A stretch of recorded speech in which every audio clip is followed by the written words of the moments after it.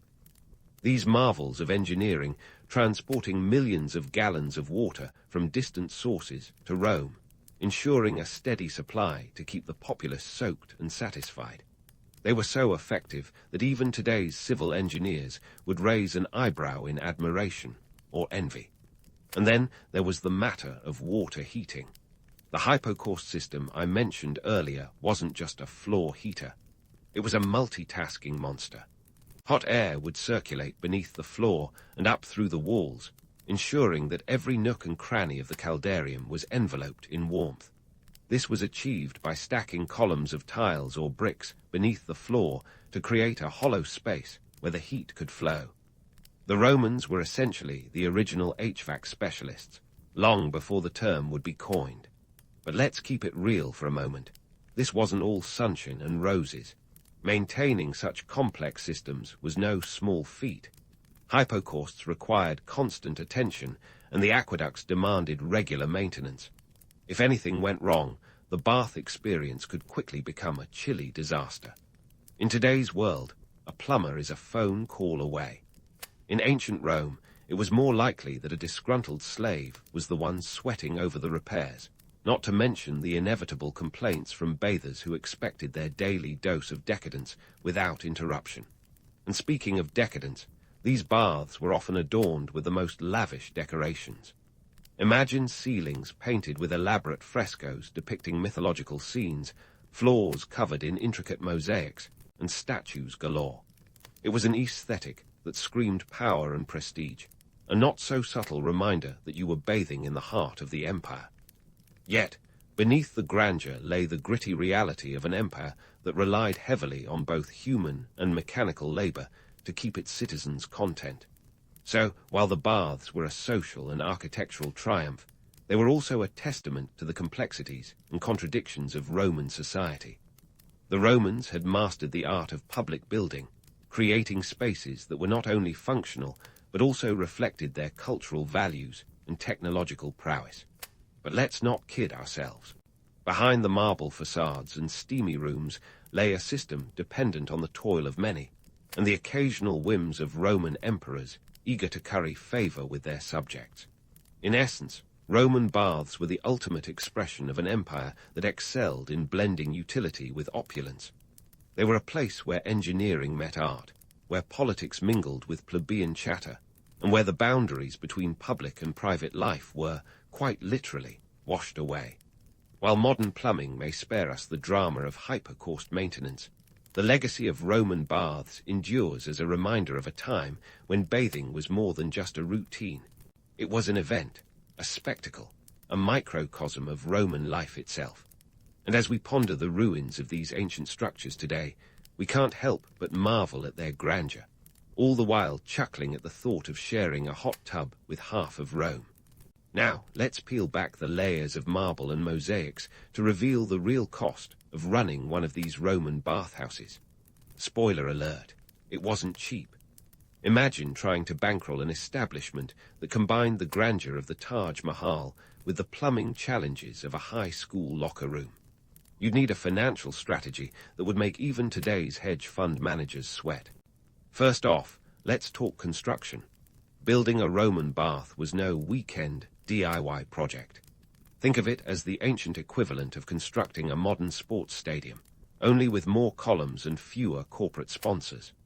The baths of Caracalla, for instance, which opened around 216 AD, reportedly took a whopping 11 years to build. It was like the Empire State Building of its time, minus the steel beams and King Kong. The sheer scale was mind-boggling, with an estimated 6-9 million bricks and over 13,000 marble slabs used in the construction. No wonder it took an army of architects, engineers, and of course, a legion of labourers to bring these monuments to life. Once you had your marble palace ready, the real fun began: maintenance. The heating system alone was a logistical nightmare. Remember our friend the hypocaust. This underfloor heating system required a constant supply of fuel, typically wood, to keep the fires burning.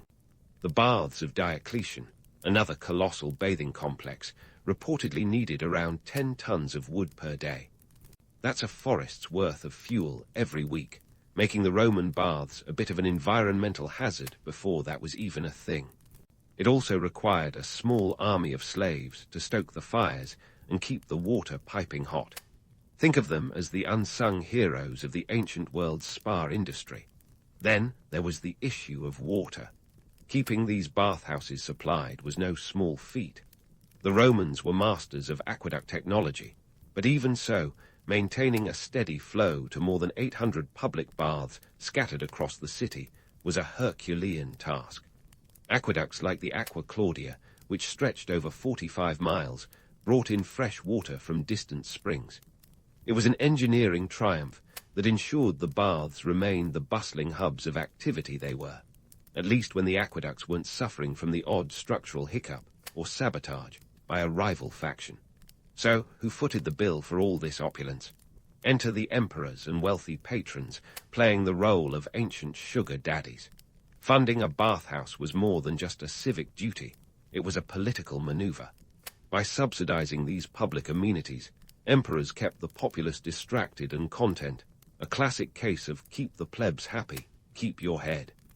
It's no surprise that emperors like Caracalla and Diocletian invested heavily in their eponymous baths. It was part public service, part ego trip, and a whole lot of savvy political strategy. Of course, there was the cost of admission to consider. Despite the lavish amenities, entry fees were often nominal, if not outright free. This was a classic Roman move.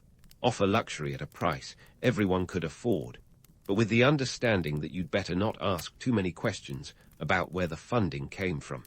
Wealthy patrons sometimes picked up the tab as a form of public philanthropy, ensuring their legacy was etched in marble long after their names were forgotten. But let's not pretend the baths were a classless utopia. While the entrance fee might have been a mere as the Roman penny, your experience inside the baths was dictated by your social standing. The elite had their private sections, away from the hoi polloi, where they could relax without having to rub elbows with the common folk. It was like flying first class on an ancient airline, complete with extra legroom and complimentary grapes. Meanwhile, the average Roman had to navigate the crowded public areas, dodging the occasional pickpocket and trying to ignore the less-than-pristine water conditions. And what about the societal roles within the baths? Well, it was a veritable cross-section of Roman life. At the bottom of the hierarchy were the slaves, the true engine of the bathhouse operation. They worked tirelessly behind the scenes, keeping the fires lit, the floors clean, and the patrons happy. Their labor was essential, yet largely invisible, much like the modern service industry. Above them were the freedmen and plebeians, the everyday citizens who made up the majority of bathhouse visitors. For them, the baths were a rare opportunity to mingle with the higher-ups, a brief respite from the rigid social structure of Roman life. Then there were the aristocrats and politicians, who saw the baths as an extension of their social and political networks. Picture a modern-day power lunch, but with more steam and fewer three-martini options. Deals were brokered, alliances forged, and rivalries simmered amidst the steam and sweat. Even emperors were known to make appearances, using the baths as a stage to display their magnanimity and connect with the populace, albeit from a safe distance. So, while the Roman baths may conjure images of opulence and relaxation, the reality was a bit more complex. They were a microcosm of Roman society, reflecting its values, its hierarchies, and its contradictions. They were places of beauty and grime, luxury and labor, equality and exclusivity. And as we ponder the ruins today, we're reminded that, in the baths, as in much of Roman life, appearances were everything, just as long as you didn't look too closely at what lay beneath the surface. As the steam rose, and the chatter echoed off those marble walls, the Roman baths were anything but a simple splash in the pool. They were the social media of their day, where whispers of Senate scandals and gladiator gossip flowed as freely as the water itself. You see, the baths weren't just about a communal scrub-down. They were the ancient world's version of the office water cooler, the cafe gossip corner, and the backroom deal hub all rolled into one. Now let's dive into the political hot tub, the baths as a stage for power plays. Picture senators schmoozing amidst the steam. This was where the real politicking happened. Forget the Senate floor. The caldarium was where alliances were forged and broken. The likes of Cicero and Caesar would have felt right at home, using the baths to size up rivals or recruit support for their latest schemes. It was the place to be seen, and not just because everyone was literally in the buff, talk about a power move. Beyond politics, the baths were a breeding ground for business. Imagine sealing a deal or negotiating a trade route while soaking in the tepidarium. It was like a business lunch, minus the overpriced appetizers and awkward small talk. Merchants and entrepreneurs would mingle, sharing the latest market trends or perhaps a tip-off about a shipment of exotic spices about to hit the docks. The baths were the original LinkedIn, a networking bonanza where your next big opportunity might be lounging right next to you, clutching a towel. But it wasn't all backslaps and business cards. Let's not forget the complex social hierarchies that simmered beneath the surface. While the baths were open to all, at least in theory, the experience was far from egalitarian. Entry might have been cheap, but once inside, your social standing dictated everything from where you sat to who you mingled with. The elite had their own private sections, a sanctuary from the teeming masses. For the rest, navigating the crowded pools was a social dance, a constant negotiation of status and influence. And oh, the etiquette. The baths had their own unwritten codes, a set of subtle social cues that could make or break your visit. From the proper way to engage in conversation to the delicate art of towel placement, knowing the rules was crucial. Think of it as the original guide to Roman politeness. Break them, and you risked becoming the talk of the tepidarium for all the wrong reasons. Let's tackle the myth of the baths as purely leisurely escapes. Sure, they offered relaxation, but to see them as mere sanctuaries of serenity is to miss the point. They were vibrant, dynamic arenas of social interaction. Imagine catching a poetry reading or an impromptu philosophical debate while lounging in the tepidarium. The baths were as much about intellectual stimulation as they were about physical rejuvenation. It was a cultural smorgasbord that reflected the intellectual curiosity of Roman society, a place where you could exercise not just your body, but your mind. And let's not gloss over the economic undercurrents. These baths were a financial juggernaut, a testament to the empire's wealth and ambition. The sheer scale of operations, from the maintenance of the hypocaust systems to the constant supply of fresh water, was staggering. The Romans didn't just build baths, they built monuments to their own ingenuity and power. But that power came at a cost, one borne by the state and its patrons, a constant balancing act between public service and personal prestige. So, as we wander through the ruins today, it's easy to romanticize the grandeur, to imagine marble halls and serene pools. But beneath that polished exterior lay a bustling hive of human activity, a microcosm of Roman life in all its complexity.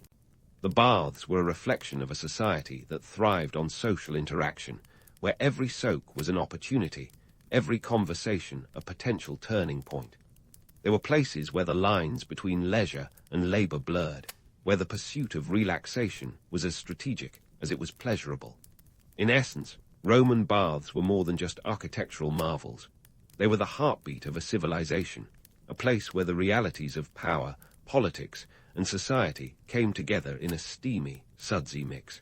And while we may no longer gather in droves to bathe with our fellow citizens, the legacy of the Roman baths endures, a reminder of a culture that understood the art of blending business with pleasure, all while keeping one eye on the ever-shifting sands of social status. And as we peel back the layers of history, we find not just tales of opulence, but of a society striving to balance the ideals of community and individuality in the most Roman way possible. As we peel back the layers of history, we find not just tales of opulence, but of a society striving to balance the ideals of community and individuality in the most Roman way possible. But alas, even the most steaming of baths can grow cold, and by the 5th century, the glory days of Roman public bathing were swirling down the drain faster than you can say Cicero. So, what happened? What caused these once bustling social hubs to slide into obscurity, leaving behind only ruins and fond memories of toga-clad camaraderie? Let's start with the economic woes that hit the Roman Empire harder than a gladiator's sword. By the late Empire, Rome was no longer the financial powerhouse it had been. The coffers were as empty as a beggar's bowl, thanks to a combination of relentless warfare, bloated bureaucracy, and a tax system that made even the most seasoned accountants weep. Maintaining those grandiose bath complexes required an injection of public funds akin to modern infrastructure projects. But when your empire is bleeding money, keeping the hypocausts running isn't exactly a top priority. Then there was the small matter of the aqueducts. Remember those engineering marvels snaking their way across the Roman countryside? Well, as the empire crumbled, so did the maintenance of these vital water channels. It's hard to keep a bathhouse bustling when your water supply is more stop-and-go than a Roman chariot race. The decline in aqueduct maintenance meant fewer baths could operate, leading to the shuttering of many facilities. A bathhouse without water is about as useful as a toga in a rainstorm. But the nail in the coffin for Roman baths was arguably the rise of Christianity. As the new religion took hold, the Roman penchant for public nudity and hedonism found itself out of fashion. Early Christians weren't exactly fans of the pagan-esque socializing that went down in the Caldarium. The emphasis on modesty and spiritual purity clashed with the bathhouse culture, which often featured more flesh on display than a Roman banquet table. Instead of public bathing, the Christian ethos leaned towards cleanliness as a virtue in private, shifting focus away from those communal soaks. Yet, despite their decline, the echoes of Roman baths ripple through time, shaping our modern concept of luxury and leisure. Today's spa culture, with its endless treatments and relaxing environments, owes a debt to those ancient Romans who first figured out that mixing hot water with marble could be endlessly appealing. The Romans may have abandoned their baths, but the idea of indulgence and socializing in a bath-like setting was too good to let slide into oblivion. In fact, the influence of Roman baths can be seen in everything from the Turkish hammam to the Finnish sauna. Public bathing wasn't just a Roman pastime. It became a cultural staple across Europe and beyond, where the communal aspect remained alive and well. The architectural grandeur and engineering genius of the Romans laid the groundwork for luxurious retreats that continue to captivate us today. And now, for the grand finale, our modern love affair with individual luxury. We've traded those crowded caldariums for personal jacuzzis, swapping the communal scrub for a solitary soak. Sure, it's a bit more peaceful without the hum of political debates or the risk of losing your sandals to a crafty bather. But are we missing out on something essential? Maybe. Or maybe we're just evolving in our approaches to relaxation, opting for Spotify playlists over Senate gossip as our backdrop.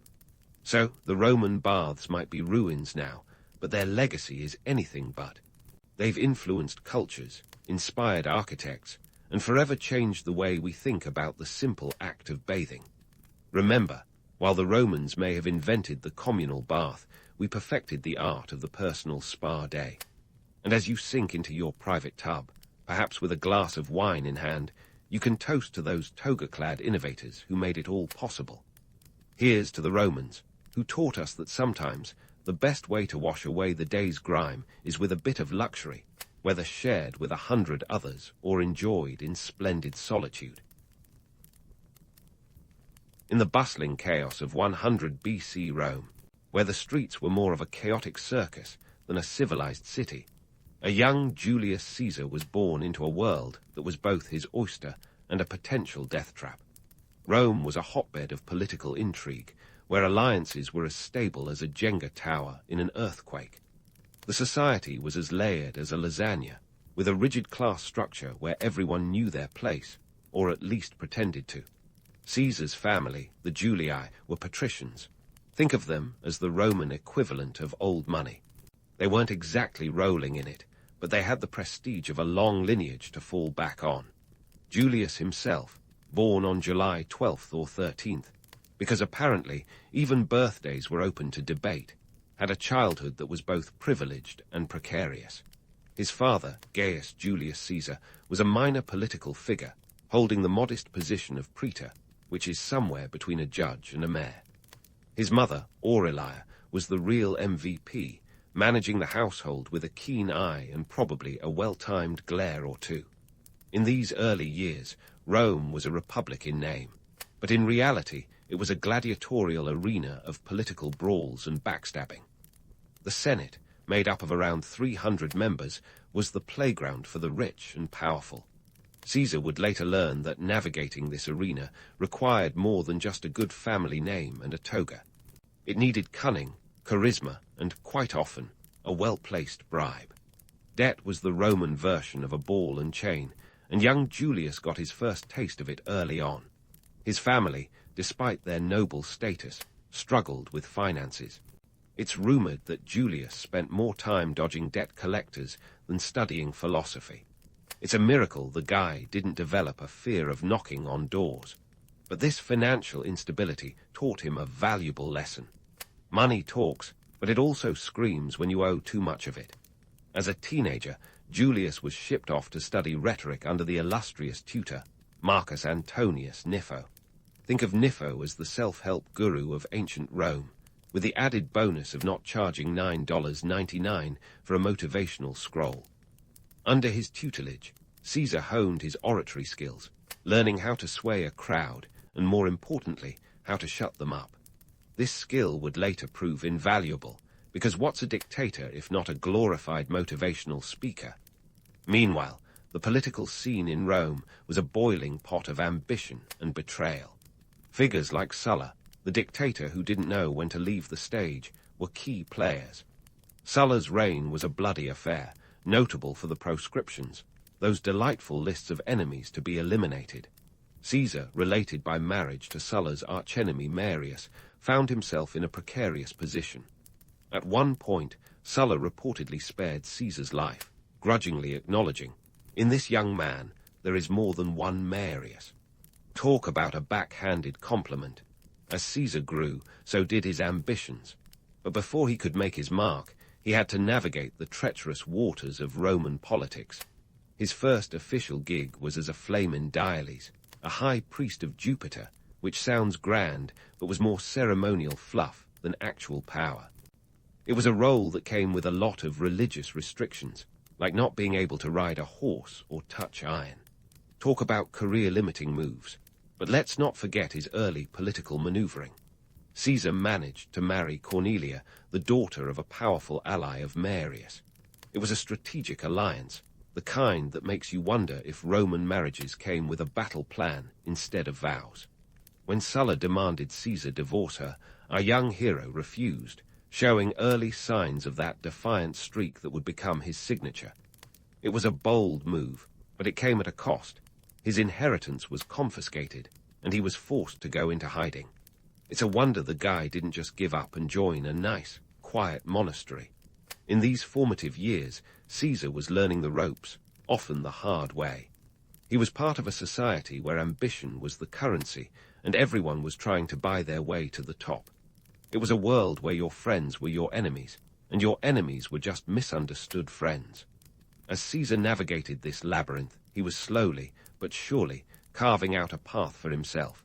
This path would eventually lead him to the very top, but not without a few more twists and turns along the way.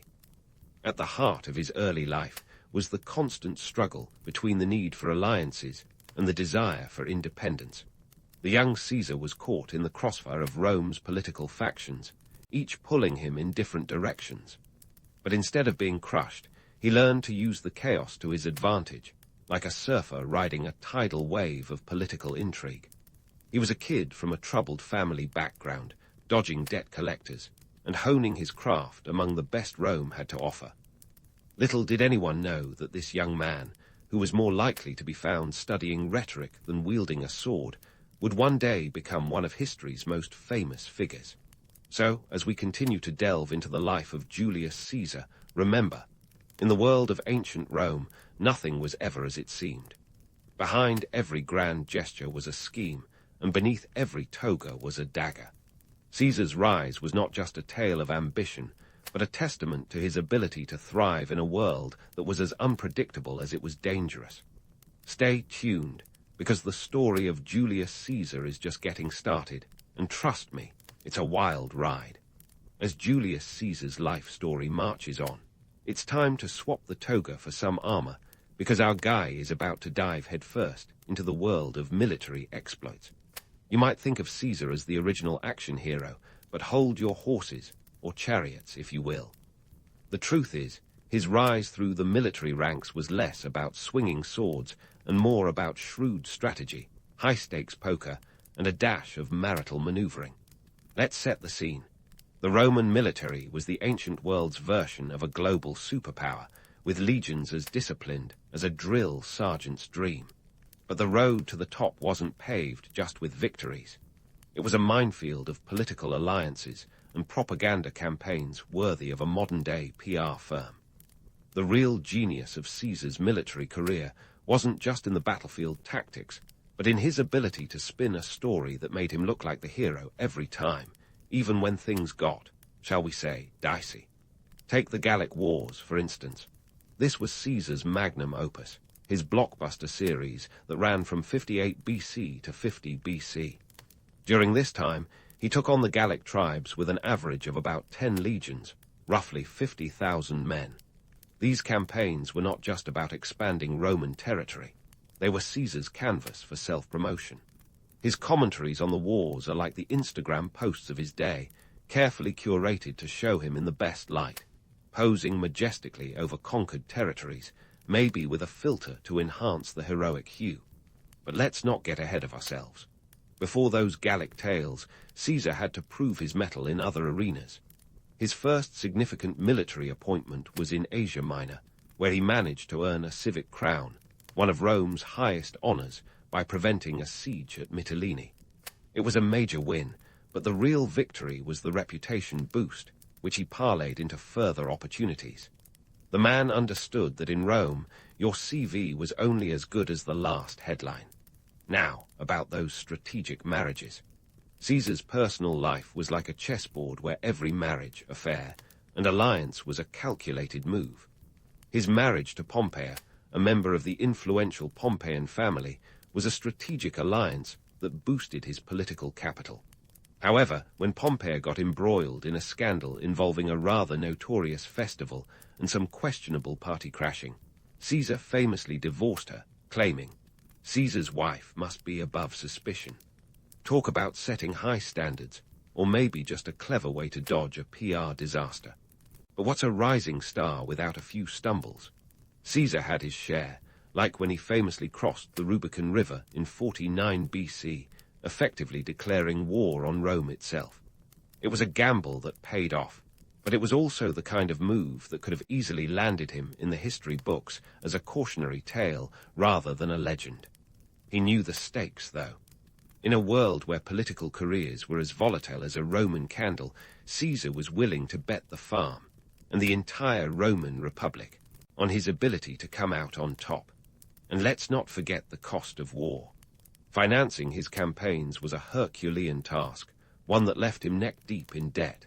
Caesar's solution: a little creative accounting and some hefty loans from wealthy allies. He was the poster child for the mantra, spend money to make money, albeit with a few more zeros involved. War, as he learned, was an expensive business, but the potential payoff was worth the risk. Caesar's strategic acumen wasn't just about military might, it was about building a brand. He wasn't just leading troops, he was crafting a narrative, one where he always emerged as the hero. His ability to manipulate public perception was as finely honed as any sword, and he wielded it with precision. The myth of Caesar, the military genius, is only half the story. The real tale is one of a man who understood the power of image and the value of a good story. Less Julius the general, more Julius the spin doctor. So, while the romantic image of Caesar as a military prodigy continues to dazzle, the reality is far more complex. He was a master of propaganda, a gambler who knew when to hold 'em and when to fold 'em. His military ventures were as much about maneuvering in the political arena as they were about conquering foreign lands. In the end, his greatest conquest might just have been the hearts and minds of Rome itself. Keep your helmets on. There's more to this tale of ambition and intrigue that's just waiting to unfold. But hold onto your laurel wreaths, because Caesar's story is about to take a sharp detour from the battlefield to the murky corridors of Roman politics. If his military exploits were the blockbuster action sequences, then his political maneuvers were the complex, plot-twisting drama that kept everyone on the edge of their seats. Into the first triumvirate, Rome's original power trio: Julius Caesar, Pompey the Great, and Marcus Licinius Crassus. Think of them as the Roman version of a supergroup, like a classical-era Avengers, but with more backstabbing and fewer moral scruples. This unofficial coalition was formed in 60 BC, and it was less about friendship and more about mutual convenience, kind of like a reality TV alliance where everyone smiles for the cameras while sharpening their knives. Now let's talk about the players. Pompey was the military superstar, a general who had more triumphs under his belt than Caesar had birthdays. Crassus was the money man, Rome's wealthiest citizen, with a bank account that could rival a small nation's GDP. And then there was Caesar, the ambitious up-and-comer who brought charisma and political deftness to the table. Together, they were a force to be reckoned with, but the glue holding them together was as weak as a Roman toga in a rainstorm. The triumvirate's formation was driven by personal gain. Caesar needed military command to pay off his massive debts. Pompey wanted land for his veterans, and Crassus sought tax breaks for his business cronies. It was a classic case of you scratch my back, I'll scratch yours, but with more at stake than a simple itch.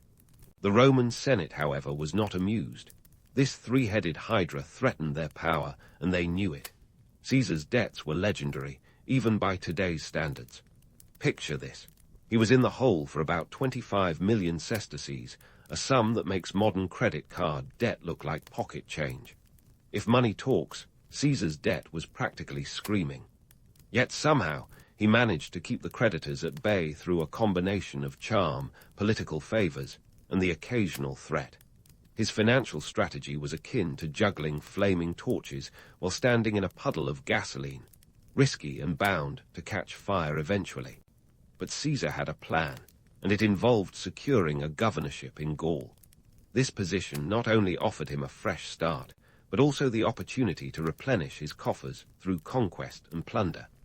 It's like moving to a new city for a better job, except your new job involves subjugating entire tribes and collecting spoils of war. Once in Gaul, Caesar could generate enough wealth to silence his creditors and fund further political ambitions. It was a gamble, but one that turned out to be a jackpot. The economic realities of Rome at this time were a paradox of opulence and financial instability. The rich lived in ostentatious villas, hosted lavish banquets, and threw coins to the masses like confetti at a parade. Meanwhile, the average Roman citizen faced unemployment and hunger, their lives more survivalist than luxurious. Enter bread and circuses, the ancient equivalent of keeping up with the Kardashians to distract from the crumbling infrastructure. Caesar was a master of this tactic, providing free grain and entertainment to gain popular support. It was a brilliant, if morally dubious, strategy. By keeping the populace fed and entertained, Caesar ensured their loyalty, even if it meant the state coffers were as empty as a philosopher's wine jug after a symposium. Public favor was his currency, and he spent it wisely. His political alliances, however, were as slippery as an eel in olive oil. The triumvirate began to unravel with the death of Crassus in 53 BC, which left a power vacuum and set Pompey and Caesar on a collision course. Their relationship, already strained by jealousy and ambition, became a ticking time bomb. The Senate, ever the opportunists, sided with Pompey in an attempt to curb Caesar's growing influence. This was the kind of political drama that would make Machiavelli swoon. As the tension escalated, Caesar faced a choice: step back and risk losing everything, or push forward and risk civil war. True to form, he chose the latter. The Senate ordered him to disband his army and return to Rome, but Caesar wasn't about to leave his fate in the hands of senatorial politics. In 49 BC, he crossed the Rubicon River with his army, a decision as bold as it was reckless. It was an act of defiance that marked the point of no return, a move that screamed all in to the Roman Republic. Caesar's march on Rome was swift and calculated. Pompey, caught off guard, fled to Greece with his supporters, leaving Rome to Caesar.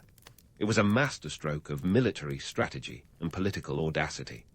The man who once dodged debt collectors was now calling the shots, his power consolidated by the force of his personality and the loyalty of his legions. Yet, as he took control, Caesar faced the monumental task of restoring order to a fractured republic. The political landscape was a minefield, with factions vying for power and loyalties shifting like the sands in a Mediterranean storm. His reforms were ambitious, aiming to centralize power and streamline governance, but they also sowed the seeds of discontent among those who saw him as a tyrant in the making. Throughout this tumultuous period, Caesar remained a master of public relations. He knew that perception was everything. His public persona was carefully crafted to portray him as a man of the people, a leader who understood the common man's struggles.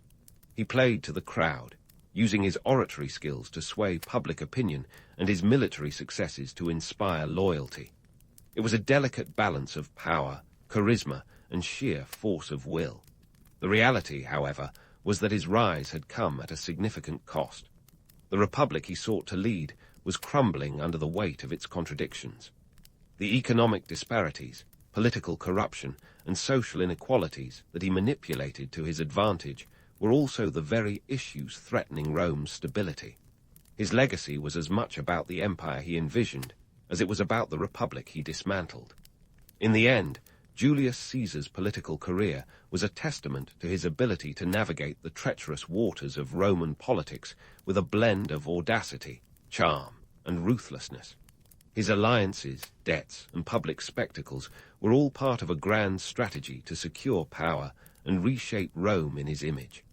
As we wrap up this chapter in his storied life, remember, in the world of ancient Rome, the line between hero and villain was as thin as a senator's patience. Stay tuned, because the story of Caesar's rise and fall is far from over. We've only begun to scratch the surface of this epic tale of ambition, power, and betrayal. There's more intrigue and drama ahead, and trust me, you won't want to miss it.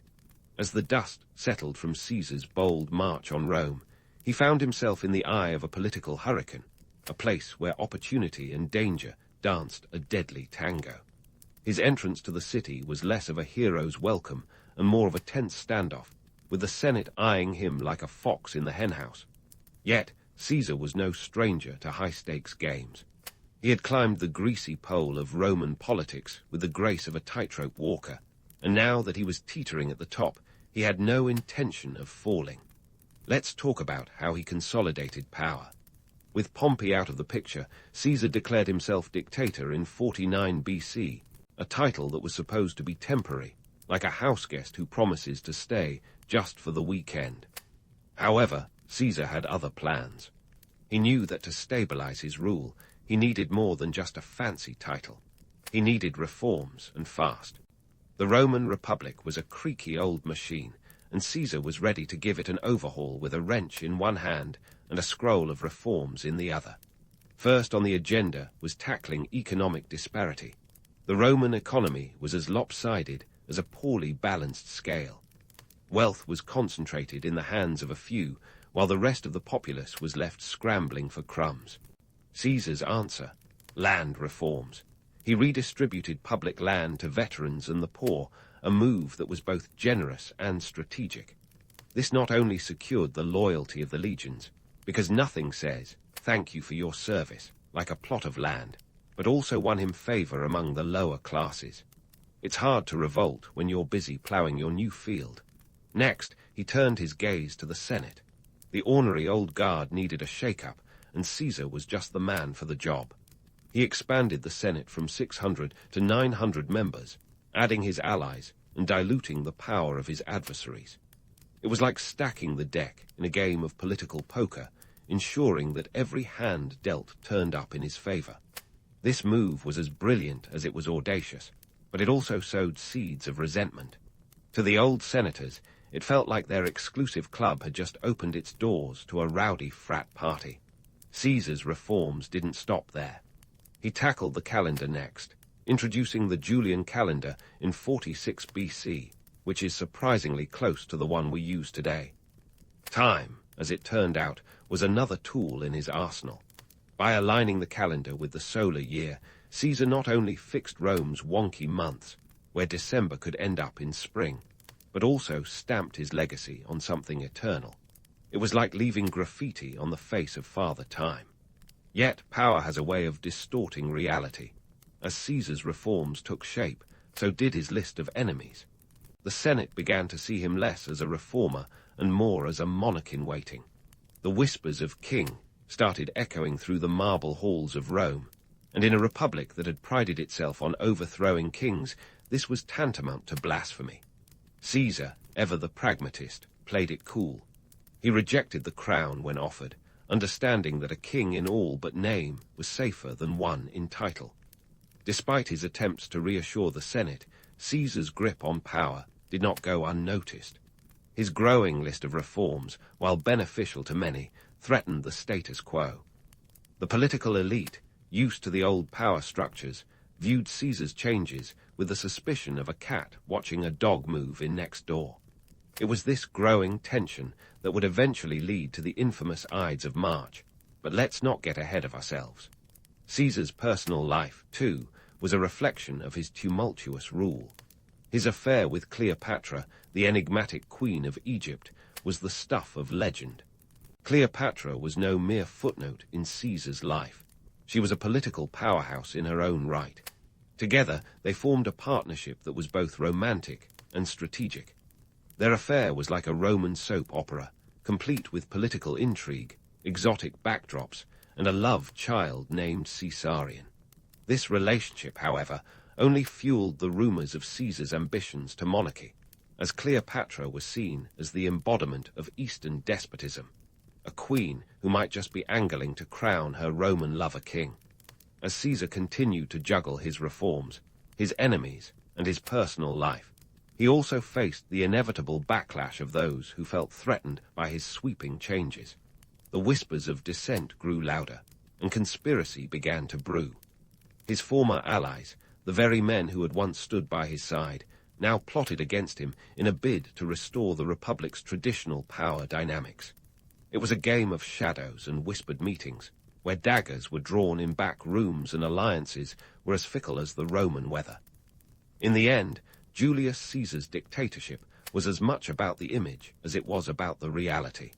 He was a man who understood the power of perception, the importance of a well-crafted narrative. He wore the mantle of dictator with the flair of a seasoned actor, projecting strength and benevolence while hiding the tumultuous undercurrents of his rule. Yet beneath the surface, the cracks were beginning to show. His reforms, while revolutionary, were also polarizing, creating a divide between those who saw him as a savior and those who viewed him as a tyrant in the making. The legend of Caesar as an unstoppable force is a tale of ambition, charisma, and the relentless pursuit of power. But it is also a story of hubris, of a man who dared to rewrite the rules of a republic and paid the ultimate price. As his enemies gathered in the shadows, plotting his downfall, Caesar continued to stride through the corridors of power, unaware that his time was running out. So, as we draw the curtain on this chapter of Caesar's life, remember, in the world of ancient Rome, power was a double-edged sword, one that could elevate a man to the heights of glory or cut him down in the blink of an eye. The story of Julius Caesar is far from over, and the final act promises to be a gripping tale of betrayal, ambition, and the enduring legacy of one of history's most enigmatic figures. Stay tuned, because the drama is about to reach its crescendo, and trust me, you won't want to miss it. As the shadow of conspiracy loomed ever larger, Caesar remained blissfully unaware that his political theatre was about to turn into a tragic play. March 15, 44 BC, otherwise known as the Ides of March, dawned like any other day. But history had a different script in mind. Caesar, the man who had defied the odds, cheated death, and danced with destiny, was about to face the ultimate plot twist. The day began with ominous portents. His wife, Calpurnia, reportedly dreamt of his murder, but Caesar, being the pragmatist that he was, scoffed at such superstitions. After all, he had crossed literal and metaphorical Rubicons before. What was a bad dream in comparison? But as the day progressed, the plot thickened like a Roman stew. Caesar's friends and foes alike gathered at the theatre of Pompey, ironically named after his former ally turned rival. It was here, amid the grandeur of Roman architecture, that the curtain fell on Caesar's life. The conspirators, a group of about 60 senators led by Gaius Cassius Longinus and Marcus Junius Brutus, struck with daggers concealed beneath their togas. They stabbed Caesar 23 times, ending the life of the man who had been as much a spectacle as a statesman. Now, let's pause for a moment to address the elephant, or rather, the myth in the room, the idea that Caesar's last words were "et tu, brute." This juicy nugget of drama comes courtesy of Shakespeare, not historical record. Suetonius, a Roman historian writing a good century later, mentions that Caesar might have said something in Greek to Brutus, but it's all a bit hazy. What we do know is that Caesar's death was less about poetic last words and more about the chaotic reality of power struggles. The immediate aftermath of the assassination was a political maelstrom. The Senate, which had hoped to restore the Republic, found itself in disarray. Caesar's death left a power vacuum so profound it could swallow Rome whole. The conspirators, who had envisioned themselves as liberators, quickly realized they had unleashed Pandora's box. Instead of the triumphant return to republican ideals, they faced the wrath of a populace that had adored Caesar, warts and all. Rome's streets erupted in fury, and the conspirators were forced to flee the city faster than a charioteer at the Circus Maximus. Enter Mark Antony, Caesar's loyal lieutenant, who seized the moment with the kind of political savvy that would make even Caesar nod in approval. Antony's funeral oration for Caesar was a masterclass in rhetoric, turning public opinion against the assassins and setting the stage for the next act in Rome's drama. He read Caesar's will, which generously bequeathed money to every Roman citizen and left his prized gardens to the public. It was a PR move that would make modern spin doctors weep with envy. Antony knew that in politics, as in life, timing is everything. As the dust settled, the power struggle intensified. The second triumvirate, comprising Antony, Octavian, Caesar's adopted heir, and Lepidus, formed in 43 BC. But unlike its predecessor, this alliance was forged in the fires of vengeance. The trio's first order of business was to hunt down Caesar's assassins, resulting in the Battle of Philippi in 42 BC, where Brutus and Cassius met their grisly ends. It was a clear message. The Republic's time was up, and a new order was dawning. Yet this new triumvirate was as stable as a house of cards in a hurricane.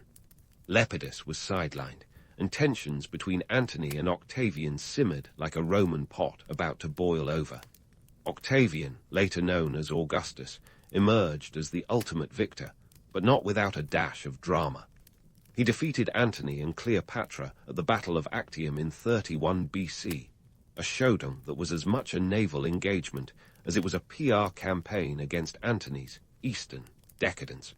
The aftermath saw Antony and Cleopatra's tragic suicides, a fitting end to their storied romance, and Octavian's rise as Rome's first emperor. The Republic was dead. Long live the empire. And so we turn to Caesar's legacy, that fascinating blend of myth and reality. Julius Caesar, the man who had been larger than life, left an indelible mark on history. His reforms, military conquests, and political maneuvers reshaped Rome and laid the groundwork for the imperial system that would dominate the ancient world for centuries. But his story is also a cautionary tale of ambition unchecked. Caesar's life continues to captivate us because it speaks to the eternal human themes of power, ambition, and legacy. He was a master of image, a man who understood that history is written by those who seize the narrative. Yet his assassination reminds us of the precarious nature of power, a reminder that even the most powerful are not invincible. In modern times, we find ourselves drawn to Caesar's story for its drama and intrigue. There's a reason his life has inspired countless retellings, from Shakespeare's plays to Hollywood blockbusters. We are fascinated by the paradox of a leader who was both beloved and feared, a man who was both a visionary and, in the eyes of some, a despot. Yet, beneath the legend lies a complex reality. Julius Caesar was a product of his time, a world where political alliances were as fleeting as the Roman seasons, and where ambition was both a virtue and a vice. His life and death serve as a reminder of the timeless dance between power and its consequences, a dance that continues to play out in the corridors of power today. So, as we close the book on Caesar's story, let us take a moment to reflect on the lessons of history. In the end, Caesar's life was a testament to the complexities of leadership, a reminder that the line between hero and tyrant is often blurred. His legacy endures not just in the pages of history, but in the echoes of his actions that continue to shape our world. And that, dear listener, is why Julius Caesar remains an iconic figure in the grand tapestry of history. His story is relevant and riveting today as it was over 2 millennia ago. In the bustling heart of the ancient world, where the Tigris and Euphrates rivers dance a muddy waltz across the Mesopotamian landscape, a small city-state was quietly plotting its ascent to greatness. This wasn't some romantic tale of knights and fair maidens. No, this was Ashur, the scrappy underdog of city-states around 2500 BCE, ready to elbow its way into the spotlight, much like that band you pretend to have known about before they were cool. Nestled in what is now northern Iraq, Ashur had the kind of geographical setup that any real estate agent would drool over. It was perched on the Tigris River, which was more than just a scenic view. Think of it as the ancient equivalent of having direct access to an international airport.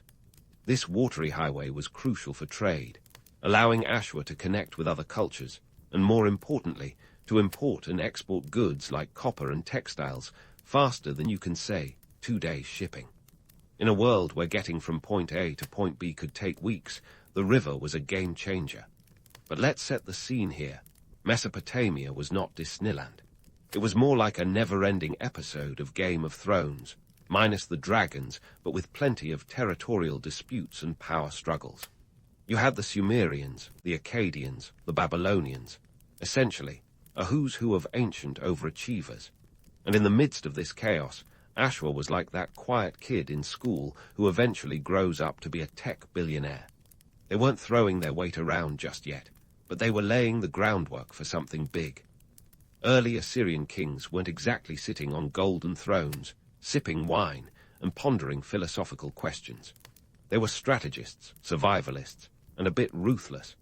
These guys knew that to make it in Mesopotamia, you had to be as sharp as a Sumerian cuneiform tablet and twice as tough. Diplomacy and clever military tactics were their bread and butter.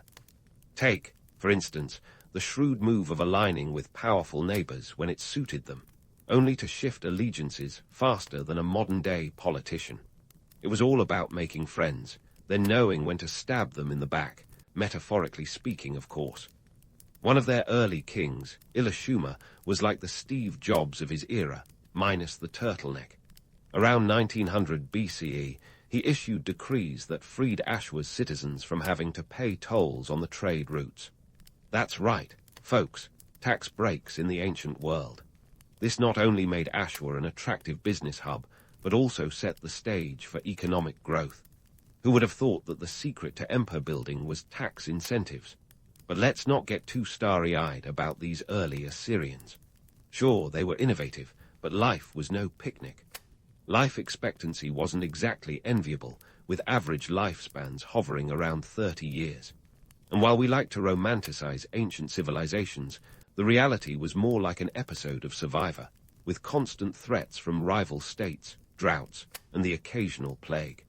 Despite these challenges, the Assyrians were nothing if not persistent.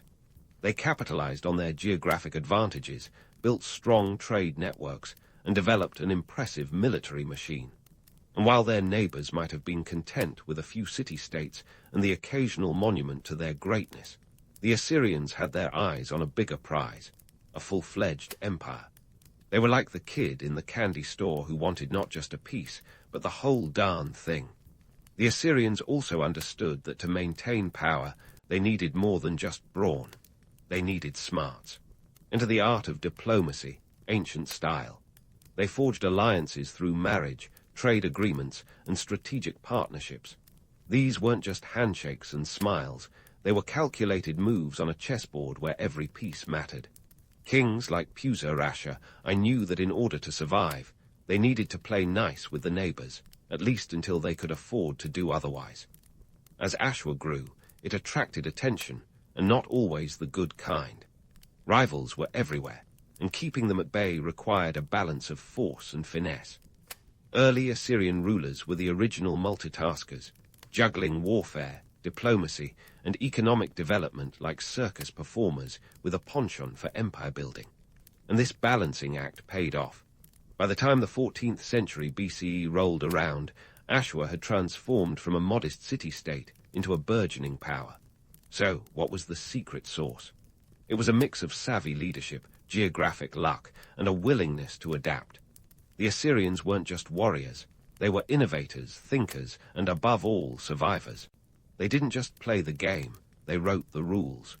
And as they continued to expand, the world would soon learn that the Assyrians didn't just want a seat at the table.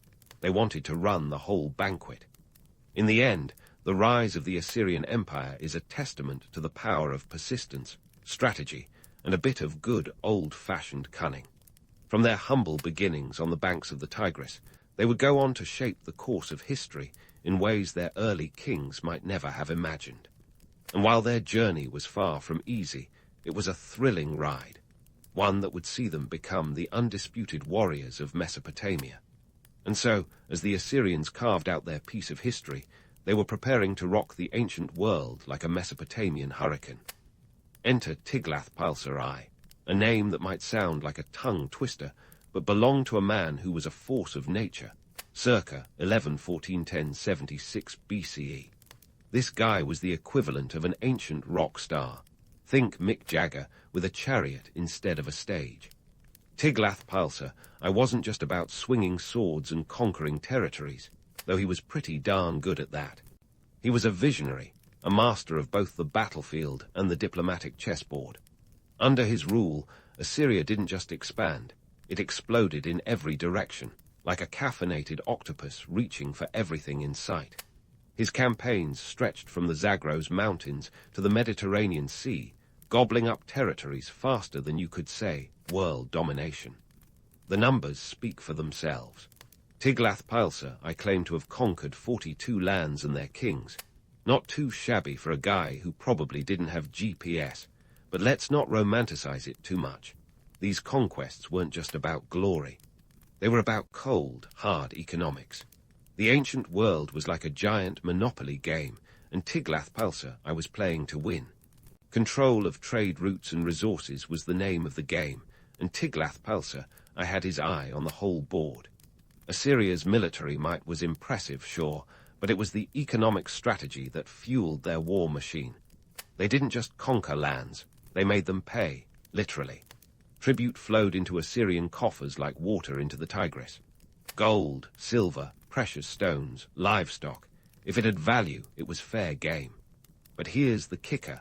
While the Assyrians were flexing their muscles, they were also charming potential allies with the finesse of a snake oil salesman. Tiglath-Pileser I knew that a sword could only get you so far. Strategic alliances were crucial, and he was a master at turning enemies into frenemies. These alliances were often sealed with marriage, a tried-and-true tactic that turned in-laws into allies. Nothing says, "I trust you," like marrying off your daughter to a potential rival. It was diplomacy with a dash of soap opera drama. Of course, all this expansion and alliance building had another side effect, an insatiable need for resources to keep the Assyrian war machine humming. The Assyrians were like the Industrial Revolution a few millennia early. They needed metal for their weapons, horses for their chariots, and of course people. Lots of people. Conquered populations found themselves conscripted into the Assyrian military or put to work on public projects, a practice that was both practical and terrifyingly efficient. The Assyrian army was a fearsome sight, not just because they were well armed, but because they were well organized. Tiglath-Pileser I transformed his army into a professional fighting force, which was a bit like turning a ragtag band into a highly disciplined orchestra. He implemented military reforms that would make any modern strategist nod in approval. Units were specialized, logistics were streamlined, and military campaigns were planned with meticulous care. It was less charge of the light brigade and more precision strike. But let's not get too carried away with admiration. The Assyrians were also known for their brutal methods. This was an era when psychological warfare was as much a part of the arsenal as the sword itself. Conquered cities faced the threat of destruction and deportation, a chilling reminder that resistance was a risky business. The Assyrians were like the original Shock-and-Awe campaign, aiming to subdue and frighten their enemies into submission. And while we might wince at their methods today, there was no denying their effectiveness back then. The Middle Assyrian period was like a masterclass in empire building, where Tiglath-Pileser I played the role of both professor and star pupil. His reign was marked by a blend of military prowess, economic shrewdness, and political cunning. The Assyrians were rewriting the rules of engagement, and their neighbors were taking note. But while Tiglath-Pileser I was forging an empire, he was also laying the groundwork for something much bigger, a legacy that would echo through the ages. Yet, as with any great story, there's always a twist. While the Assyrians were busy conquering the world was changing around them. Economic motivations weren't just the driving force behind their conquests, they were also the Achilles heel of their burgeoning empire. Maintaining control over vast territories required resources, and the strain on Assyria's own supply lines was immense. It was like trying to keep a fleet of luxury cars fueled and running in a world of dwindling oil reserves. Even a rock star like Tiglath-Pileser I couldn't control everything. Natural disasters, economic fluctuations, and the occasional rebellious vassal were constant headaches. Managing an empire was like juggling flaming torches while walking a tightrope, a delicate balance that required constant attention. The Assyrians were learning that expansion was one thing, but sustainability was quite another. As the Middle Assyrian period continued, the Assyrians were forced to adapt, innovate, and sometimes improvise. They were the original survivalists, constantly recalibrating their strategies to meet new challenges. But one thing was clear: they were in it for the long haul. The Assyrians weren't just building an empire, they were crafting a legacy, one conquest at a time. And as the world watched their rise, it was clear that the warriors of Mesopotamia weren't just playing the game. They were setting the rules. So what's the takeaway from this ancient saga of conquest and cunning? Maybe it's the realization that history is a complex tapestry of ambition, strategy, and a fair bit of luck. The Assyrians were neither heroes nor villains. They were human, with all the triumphs and tribulations that entails. And while their methods might raise eyebrows today, there's no denying their impact. They were the trailblazers of their time, navigating the murky waters of power and politics with a mix of bravado and brains. As they continued their journey through the Middle Assyrian period, they were writing a story that would be told for generations, a story that was far from over. And so the Assyrians marched on, not just with spears and chariots, but with a strategy that would make even the shrewdest modern marketers nod in appreciation. Enter the Neo-Assyrian Empire, where kings like Ashurnasirpal II and Sargon II wielded propaganda as effectively as their forebears wielded swords. Picture this: it's around 883 BCE, and Ashurnasirpal II is having a moment. He's the kind of king who could have sold ice to an Eskimo, or at least convinced them it was a luxury item. Ashurnasirpal II wasn't just a warrior, he was a showman. He understood that power wasn't just about holding territory, it was about controlling the narrative. The guy knew the power of a good story and how to spin it. Take his grandiose palace at Kalhu, modern Nimrud, for instance. It was less a home and more a colossal billboard for Assyrian might. Visitors were greeted by intimidating wall reliefs depicting Ashurnasirpal's victories and divine favor, a constant reminder that defying Assyria was like playing chess against a grandmaster with a loaded dice. And speaking of grandmasters, we can't skip over Sargon II, Ashurnasirpal's successor, who took the throne in 722 BCE. He was the kind of ruler who understood the value of a good rebrand. Sargon II wasn't even his original name. It means legitimate king. A nifty bit of PR to reassure everyone that yes, he was absolutely meant to be in charge. Sargon took the Assyrian propaganda machine to new heights, using inscriptions, art, and architecture to broadcast his power across the empire. Yet, underneath the veneer of invincibility lay the brutal administration that kept this sprawling empire together. The Assyrians had mastered the art of governance through a system that was as efficient as it was ruthless. They didn't just conquer cities, they reorganized them. Territories were divided into provinces, each with its own governor who reported directly to the king. This wasn't just about bureaucracy, it was about control. The provinces were like pieces on a chessboard, each one a critical part of the empire's strategy to maintain power. But let's not kid ourselves. The Assyrian administration was more stick than carrot. Governors enforced Assyrian law with an iron fist, and any whiff of rebellion was swiftly crushed. The Assyrians were the original, zero-tolerance policy makers. Rebellions were met with a scorched earth approach. Cities were razed, populations deported, and the landscape was left as a grim reminder of Assyrian might. This was the Assyrian way of saying, "Don't mess with us," and it worked, mostly. Economically, the Neo-Assyrian Empire was a powerhouse. They didn't just rely on plunder, though that was a nice bonus. They developed a sophisticated system of taxation and tribute. Conquered peoples paid tribute that filled Assyria's coffers with silver, grain, and livestock. It was a bit like running a very successful, albeit compulsory, subscription service. And like any good business, they knew that expansion was key. The Assyrians were always on the lookout for new territories to annex, ensuring a steady flow of resources to fuel their empire. But here's the kicker. While the Assyrians built their empire on fear and force, they also understood the value of cultural assimilation. They didn't just conquer people, they absorbed them. The Assyrians were cultural magpies, borrowing art, architecture, and technology from the peoples they subdued. This wasn't just about adding a splash of color to their empire. It was about creating a cohesive identity that overshadowed ethnic differences and reinforced Assyrian supremacy. However, let's not fall into the trap of romanticizing this system. The Assyrian Empire was a brutal place where the common folk lived under the constant shadow of war and oppression. Life for the average Assyrian was no picnic. Taxes were high, and conscription into the military was a looming threat. The very system that kept the empire together was also a heavy burden on its people. It was a delicate balance, one that required constant vigilance and a fair amount of luck to maintain. And while the Assyrians might have been masters of propaganda, they couldn't control everything. Natural disasters, economic downturns, and the occasional insurrection were constant headaches.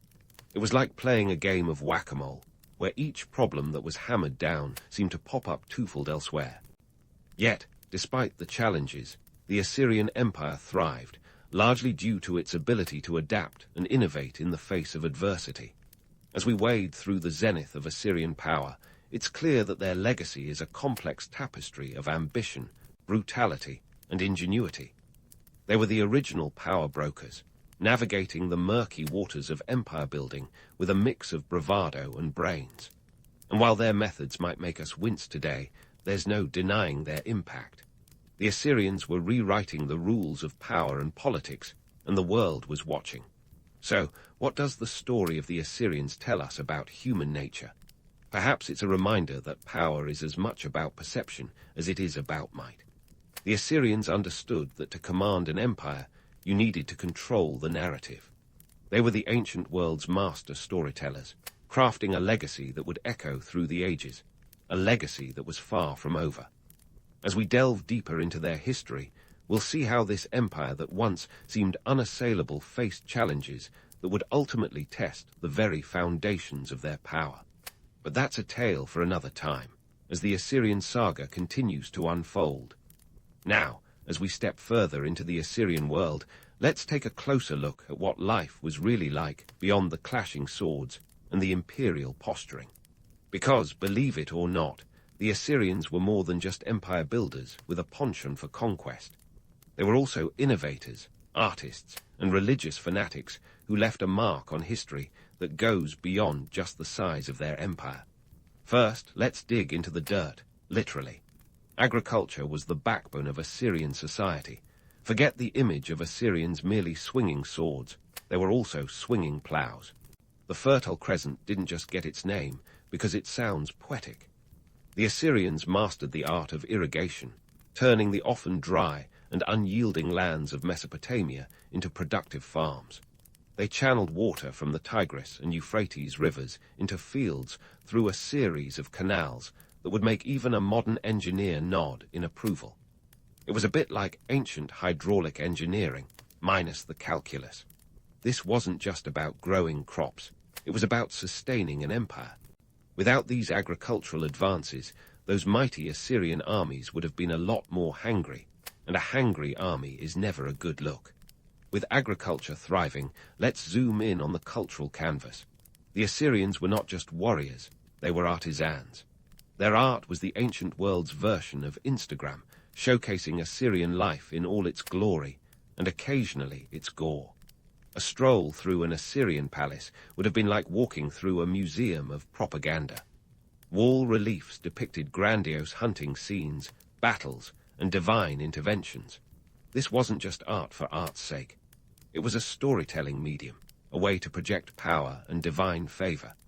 The Assyrians were masters of the humble brag, chiseling their conquests and achievements into stone for all eternity, or at least until the next conquering army came along with a chisel of their own. Science and astronomy were also on the Assyrian menu, served with a side of stargazing. They were the original weather forecasters, using astronomical observations to predict seasonal changes and plan agricultural activities. This wasn't just about looking cool with a telescope or its ancient equivalent. It was about survival. Understanding the cycles of nature allowed them to maximize crop yields and, by extension, tax revenues.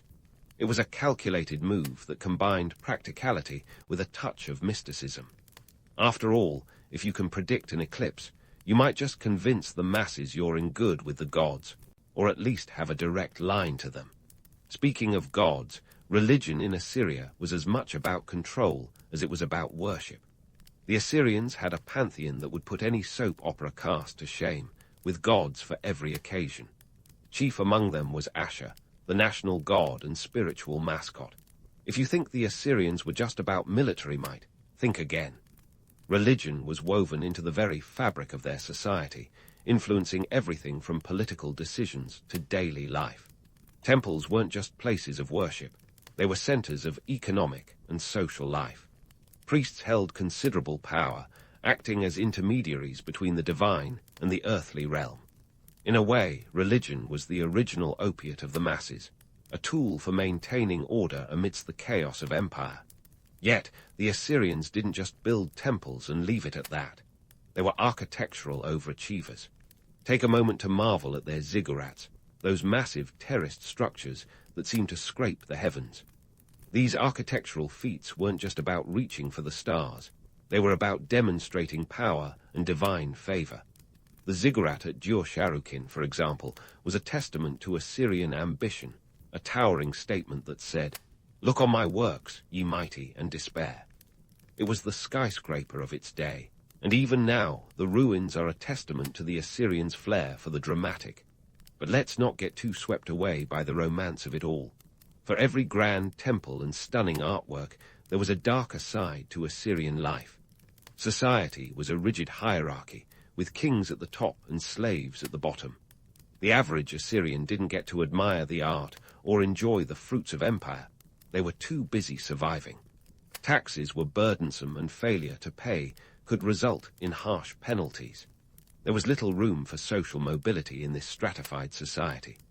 The elite lived in opulent luxury, while the commoners toiled away, hoping to stay on the right side of fortune and authority. As we peel back the layers of Assyrian society, it's clear that they were more than just conquerors.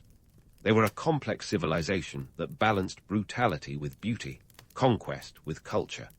Their story isn't just one of swords and chariots, but one of innovation, resilience, and a relentless quest for power and legacy. They were human, after all, with all the contradictions that entails. In the grand tapestry of history, the Assyrians stand out not just for their empire-building prowess, but for their cultural contributions and societal complexities.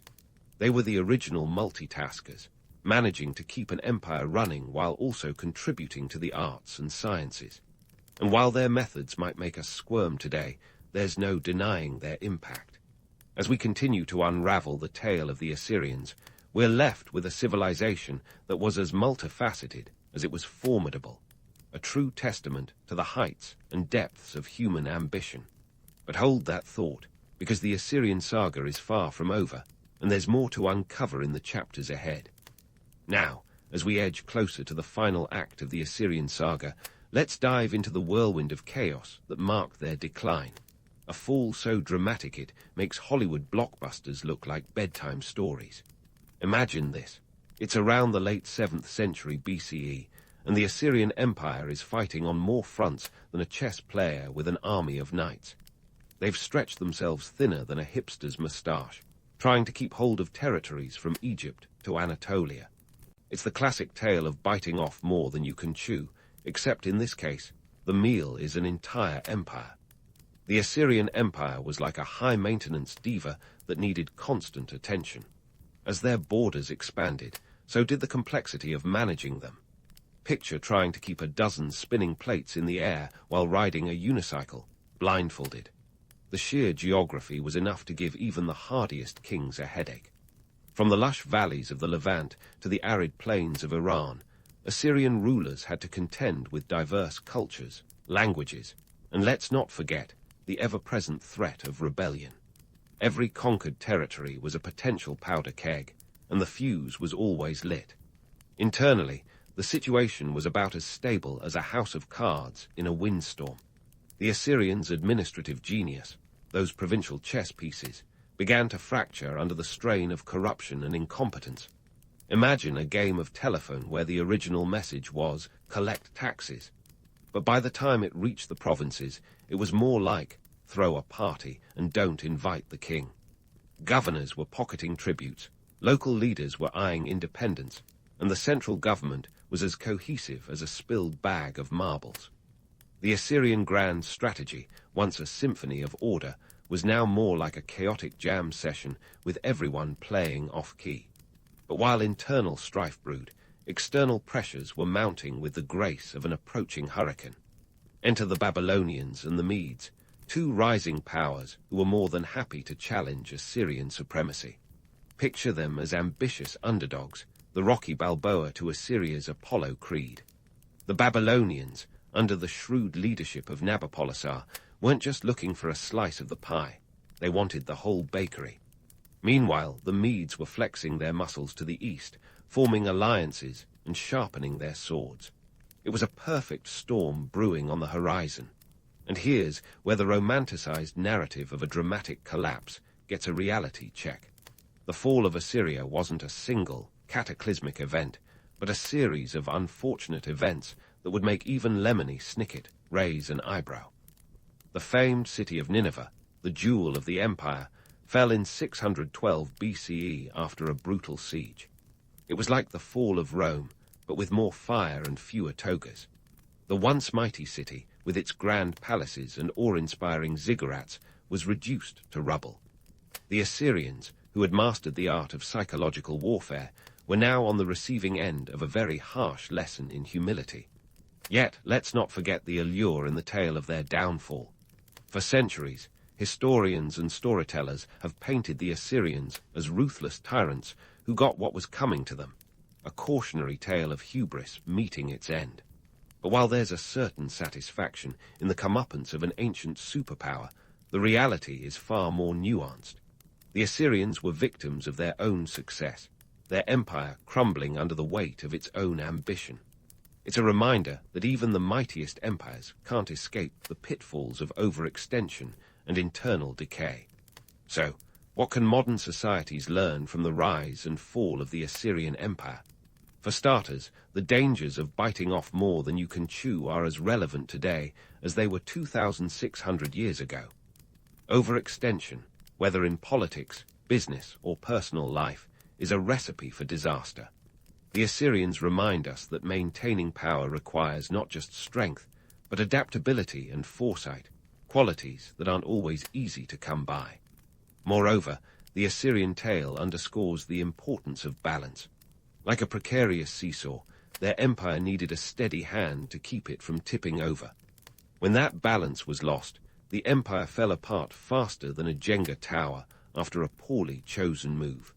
It's a lesson in humility, a reminder that no matter how formidable a power may seem, it's always vulnerable to the shifting sands of time. Yet, despite their ultimate demise, the Assyrian legacy lives on, a testament to their enduring influence. Their innovations in warfare, governance, and culture left a mark on the world that echoes through the ages. The Assyrians were among the first to organize a professional standing army, a concept that remains a cornerstone of military strategy today. Their administrative practices laid the groundwork for future empires, from Persia to Rome, showing the world how to govern vast territories with a mix of carrot and stick. Culturally, the Assyrians were torchbearers, passing on knowledge and artistic traditions that enriched the ancient world. Their libraries, filled with clay tablets inscribed with cuneiform, were the ancient equivalent of the internet, minus the cat videos. These repositories of knowledge preserved the wisdom of the ages, ensuring that the Assyrian contributions to art, science, and literature weren't lost to history's dustbin. And let's not forget the enduring mystique of their architectural achievements. The ruins of Assyrian palaces and ziggurats still captivate imaginations, a testament to their architectural prowess and aesthetic vision. They remind us that even in the shadows of time, the echoes of human creativity continue to inspire and awe. In the end, the story of the Assyrians is a tapestry woven with ambition, innovation, and the inevitable ebb and flow of power. It's a saga that offers both romance and reality, a testament to the heights and depths of human endeavor. As we reflect on their legacy, we're reminded that history is not just a series of dates and events, but a complex interplay of forces and desires that continue to shape our world today. So, as you drift off to sleep, let the tale of the Assyrians linger in your thoughts, a reminder of the impermanence of power and the enduring impact of human ambition. Because in the grand narrative of history, the Assyrians are not just a footnote, but a chapter that continues to be written in the legacy they left behind. Sweet dreams, and may your own ambitions be as daring, but perhaps a bit more sustainable than those of the warriors of Mesopotamia. Liu Bang was no ordinary Joe. In fact, if there were ever a rags-to-riches story that could put modern lottery winners to shame, it was his. Born around 256 BCE in what we now call Jiangsu province, Liu Bang was a peasant with ambition. And when I say ambition, I mean the kind that doesn't just want a better plough, but aims for the imperial throne. This was no small feat considering China wasn't running a Who Wants to Be an Emperor game show. Yet in 202 BCE, Liu Bang did exactly that, founding the Han Dynasty and giving a whole new meaning to the term upward mobility. To get there, Liu Bang played the historical equivalent of a high-stakes poker game. As the Qin dynasty fell apart faster than a cheap chariot in a mudslide, Liu Bang seized the moment. He wasn't a scholar with a head full of Confucian ideals or a general with a legion of battle-hardened troops. Nope, Liu's real weapon was charisma. He charmed, he negotiated, and when necessary, he fought. The man was a master of persuasion, convincing both warriors and scholars to throw their lot in with him. And let's face it, in a world where most people were just trying not to starve, that was a superpower. Now, don't let anyone tell you that Liu Bang's rise was all about destiny or divine mandate. That's the kind of myth that ancient scribes love to cook up, and modern historians love to debunk. The reality was more about seizing opportunities, and occasionally the odd backstab. When he declared himself Emperor Geozu of Han, he wasn't just starting a dynasty, he was reinventing what it meant to rule. And unlike some rulers who prefer lounging in palaces, Liu Bang understood the importance of order and organization. He wasn't about to let his new empire fall into chaos like a teenager's bedroom. Here's where the Han Dynasty shone like a well-polished jade. It's bureaucracy. Yeah, I know, bureaucracy sounds about as thrilling as watching rice dry, but hang in there. The Han Dynasty's administration was like the ancient world's Microsoft Excel, without the soul-crushing monotony. Efficient and systematic, it was a managerial marvel that kept the empire ticking like a Swiss watch, if Swiss watches existed back then. Emperor Geozu and his successors built a governmental structure that could rival any modern-day corporate behemoth. At the heart of this bureaucratic brilliance was the civil service system. The Han Dynasty practically invented the idea that governance isn't just about who you know, but what you know. Well, mostly. This was the era when they started using exams to select government officials, a practice that would eventually morph into the infamous imperial examinations. And let me tell you, these tests were no joke. They were the SATs of ancient China, except instead of math and English, you had to know your Confucian classics and how to recite them backward while balancing on one leg. Okay, maybe not that last part, but you get the idea. But let's not get too carried away with tales of meritocracy. For all its innovations, the Han bureaucracy wasn't all silk and fireworks. Corruption was as rampant as ever. Officials were often more interested in lining their own pockets than filling the coffers of the state. But hey, that's human nature for you. Ancient or modern, people tend to look out for number one. And then there was the tax system. Oh, the tax system. It was as labyrinthine as a minotaur's lair, with peasants often bearing the brunt. Liu Bang might have started life as a peasant, but once he got a taste of that sweet, sweet imperial power, he didn't exactly lower taxes for his old pals at the farm. Still, the administration ensured that the empire didn't collapse under its own weight, which was no small achievement given the vastness of the Han territory. Speaking of vastness, the Han dynasty's reach was impressive. At its height, it stretched from the Korean peninsula in the east to modern-day Vietnam in the south, and way out west to the edges of Central Asia. We're talking about an area roughly 5 million square kilometers, a domain that would make any emperor puff out his chest with pride. This was an empire that could give the Romans a run for their denarii, except the Han didn't need fancy togas or gladiator games to keep their subjects in line. The Han era was also a period of cultural blossoming. Confucianism became the state philosophy, which is an elegant way of saying, hey, kids, memorize these texts and don't question too much. This ideological embrace wasn't just about moral guidance. It was a way to unify the country under a common set of values. Confucius was like the ancient world's self-help guru, and his teachings helped stabilize a society that could very easily have torn itself apart. But let's not sugarcoat it. Life under the Han wasn't all poetry and philosophy. The common folk were often caught between oppressive taxes and the whims of local magistrates, who could be as tyrannical as a bad-tempered dragon. Yet, despite these hardships, the Han dynasty managed to last for over 4 centuries, with a brief intermission when Wang Mang decided to play emperor, and the whole thing fell apart temporarily. So, what made the Han dynasty so significant? It wasn't just their ability to expand borders or create an efficient government.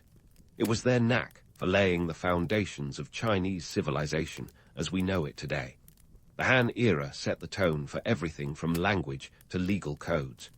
They were the original trendsetters, and their influence echoes through the corridors of history like an ancient gong. In the end, the rise of the Han dynasty is a testament to the power of ambition, the art of seizing opportunity, and the brilliance of bureaucratic innovation. Liu Bang, the peasant who became a king, didn't just start a dynasty. He transformed a nation. And if that's not a story worth telling, I don't know what is. Now, let's switch gears from Liu Bang's meteoric rise to a different kind of revolution, the kind that jingled in your pocket. Enter the Han dynasty's economic innovations, where money wasn't just an abstract concept, but a clinking, clanking reality. You see, the Han weren't just about expanding territory or building a killer bureaucracy. They were all about that cash flow, baby. And nothing screams economic savvy like standardized coinage. Picture this. Before the Han got their act together, the currency situation in China was about as organized as a toddler's art project. Every little kingdom, warlord, and his pet dog seemed to have its own currency, with weights and measures that would drive a modern accountant to tears. But Liu Bang and his successors were determined to change that. They introduced a standardized currency system using coins called Ban Liang, which, despite sounding like a catchy pop song, were a game changer. These coins weren't just a medium of exchange. They were tools of unification. A shiny, round reminder that no matter where you were in the vast Han Empire, you were still under the same rule. And speaking of vast, let's talk about the Silk Road, a term that conjures images of caravans laden with exotic goods, shimmering fabrics, and perhaps the occasional camel drama. But hold your horses, or camels in this case, because the Silk Road was more than just a dainty runway for silk. It was the ancient world's version of global trade, a network that stretched over 4,000 miles from China to the Mediterranean, linking east and west like an ancient LinkedIn. And while it sounds glamorous, the reality was more potholes and bandits than glitter and gold.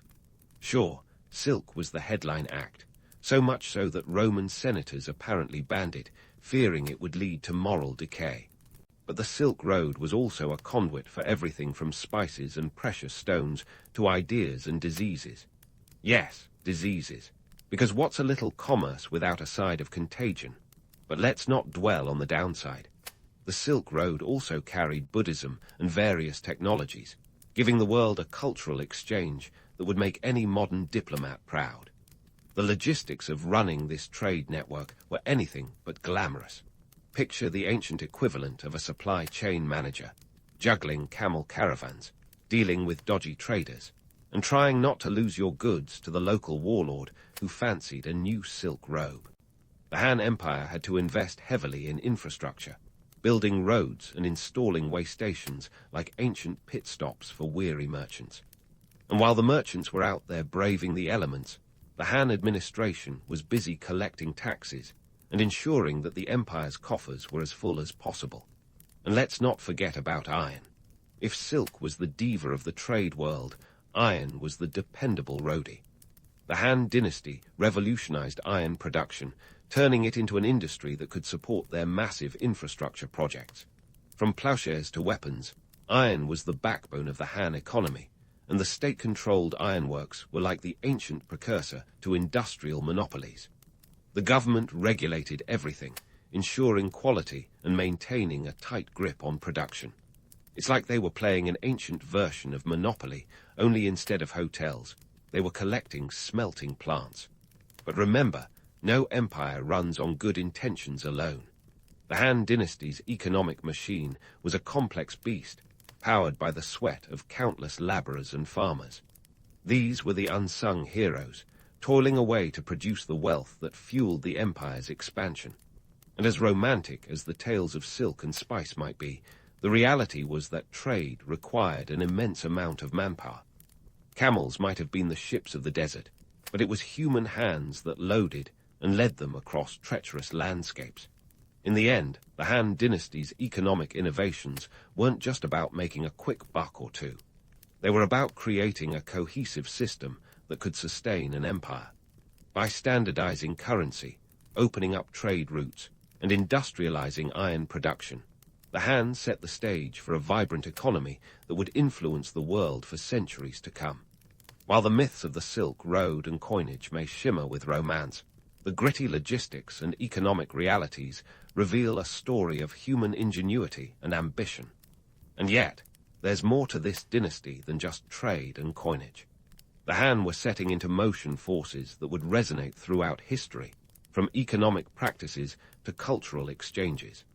But that's a story for another day, as the Han dynasty's saga continues to unfold in future episodes. Stay tuned, because we've only just scratched the surface of this ancient world's grand narrative.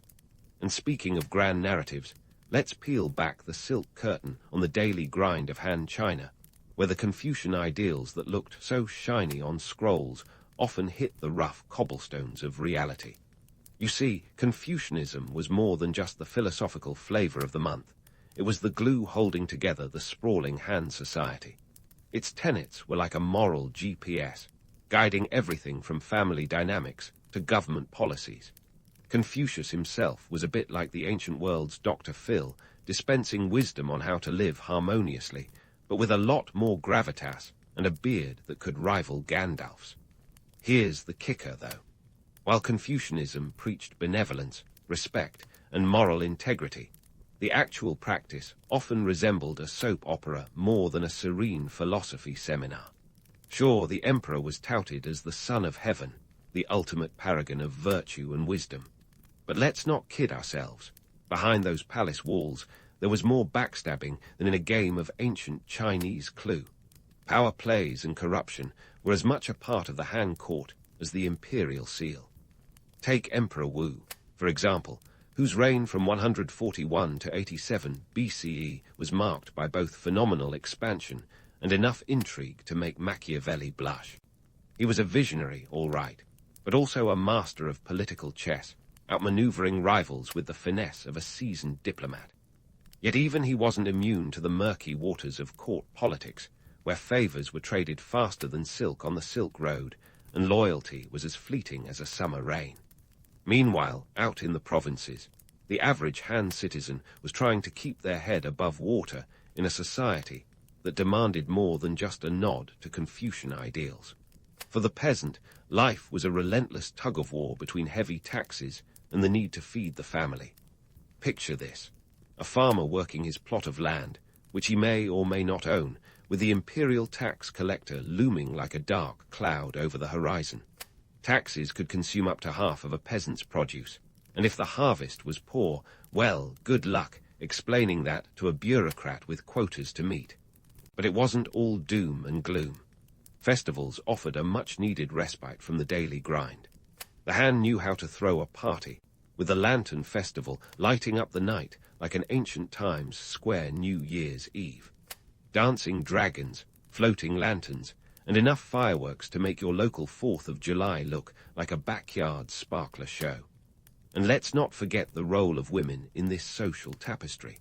Confucian ideals emphasized a patriarchal society where women were expected to be obedient daughters, dutiful wives, and selfless mothers. But women in Han China weren't just passive players. Some wielded significant influence behind the scenes, like Empress Lu Zhai, who practically ran the empire from 195 to 180 BCE after her husband's death. Her power moves were legendary, though let's just say her methods weren't exactly out of a Confucian playbook. For the scholar gentry, those who passed the rigorous exams and landed cushy government positions, life was a balancing act of maintaining integrity while navigating the political minefield. Picture a civil servant, carefully penning reports with calligraphy so precise it could double as art, all while trying to sidestep the corruption swirling around him like a persistent fog. Bribery was common, and offices could be bought and sold like market goods. It was less about who you were and more about who you knew or who you could pay off. Even with Confucian ideals casting a long shadow, the social fabric of Han China was a patchwork of aspirations and realities. The divide between rich and poor was as wide as the Yangtze River, with wealthy landowners living in opulent estates while peasants toiled in the fields. And yet, there was a sense of order amid the chaos, a belief that through hard work and a bit of luck, one could rise through the ranks. It was a society constantly in motion, where fortunes could change with the swing of a sword or the stroke of a brush. The Han era was a crucible of contradictions, where high-minded ideals collided with human ambition. Confucianism provided the moral compass, but human nature often steered the ship. And while the myths of an orderly, harmonious society linger, the truth is far more complex and infinitely more fascinating. In a world where the emperor was both a distant god and a temporal ruler, where the peasant's life was dictated by the whims of nature and the taxman, and where the scholar gentry walked a tightrope between virtue and vice, the Han Dynasty was a living, breathing paradox. And as we delve deeper into this ancient saga, we'll continue to uncover the stories that make history not just a series of dates and names, but a rich tapestry of human experience. Stay tuned as we explore even more layers of this grand narrative, from the cultural achievements that defined an era to the military campaigns that expanded an empire. The Han Dynasty's tale is far from over, and there are still many more secrets to reveal. So grab your historical compass and let's continue this journey through one of the most intriguing periods of ancient China. As we venture deeper into the saga of the Han Dynasty, let's turn our gaze from the philosophical to the practical, namely, the art of war. You see, while the Han Dynasty was busy perfecting bureaucracy and weaving Confucian ideals into the fabric of society, they were also crafting a military machine that would make even the most battle-hardened generals sit up and take notice. And when we talk about the Han military, one can't help but mention the early days of the Great Wall and the strategic brilliance of generals who could outwit even the most cunning of tacticians. Now, if you think the Great Wall was just some romantic stone dragon snaking across the northern hills, think again. The reality was more akin to an ancient public works project with all the glamour of a modern-day highway construction site. The Great Wall wasn't built in a day or even a decade.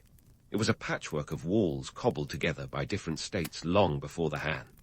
So when Han rulers decided to beef up this sprawling structure, it was less about picturesque grandeur and more about keeping the Xiongnu and other pesky nomads at bay. These Mongolian marauders were the ancient world's equivalent of a biker gang, raiding and pillaging with a knack for hit-and-run tactics. The Han's solution: fortify, fortify, fortify. Of course, maintaining and manning this colossal barrier wasn't as easy as ordering a few pizza deliveries.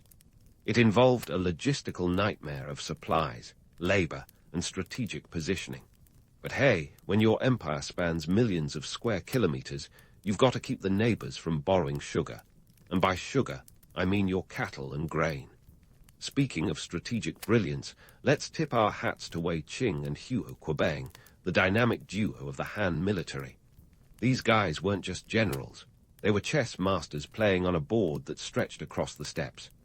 Wei Qing, born into a humble family around 140 BCE, rose through the ranks with a mix of talent and a dash of nepotism. His sister was the empress, after all. But let's not hold that against him.